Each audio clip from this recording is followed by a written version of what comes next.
Built in 1862 and lived in by the priest of Borley, Reverend Henry Dawson Ellis Bull, and his family, Borley Rectory was reputed to be one of the most haunted houses in England.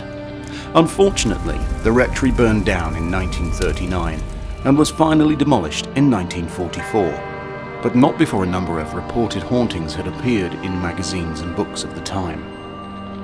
The first ghostly occurrences happened right after the rectory was built, back in 1862, when locals reported hearing unexplained footsteps within the house and other strange sounds. In 1900, 4 girls that lived in the rectory, daughters of the priest, saw a ghostly nun at twilight. When approached, she vanished without a trace. These sightings happened regularly, with people claiming to see all sorts of spirits in and around the rectory over the next 40 years. In the late 1920s, a grim discovery was made by the wife of the then Reverend in the form of a human skull found wrapped in a paper bag and hidden inside a cupboard. As well as daily incidents of disconnected servant bells ringing by themselves, footsteps around the rectory, and unexplained lights in the windows, they also claim to have seen a phantom horse and carriage at night. When the newspapers got a hold of the story, Borley Rectory's fame gained the attention of paranormal researcher Harry Price, who witnessed plenty of unexplained goings-on, including stones being thrown, and after allegedly faking some spirit messages being written on a mirror, he then declared the rectory free of ghosts.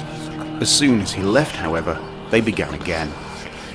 After a long period of being unoccupied, the rectory saw habitation again in 1930 when the Foyster family moved in.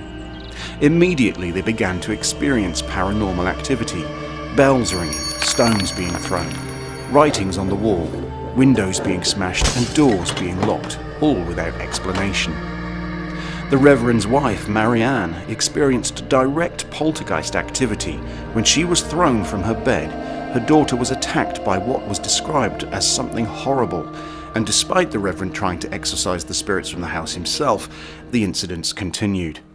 And self-proclaimed psychics who read the newspaper stories visited, but couldn't do anything about the phenomena.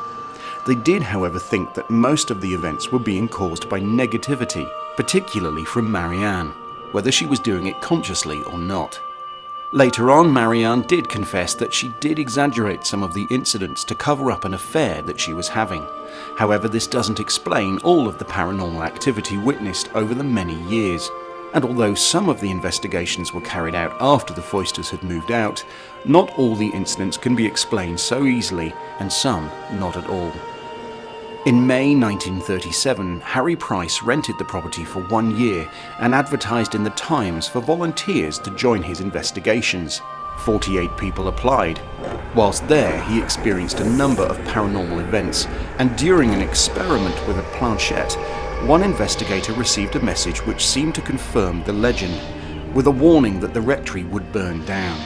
And almost a year to the day, the rectory is mysteriously destroyed by fire. Some believe, however, that the new owner, Captain W.H. Gregson, who purchased the rectory for just £500 and had insured it for £10,000, started the fire himself. In the years that followed, reports continued to emerge, the most recent occurring in the parish church.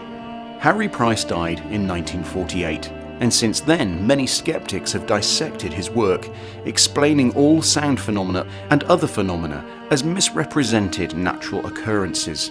Believe what you will, but all reports stretching over 100 years have cemented its place as one of the most haunted houses in England, and maybe even the world.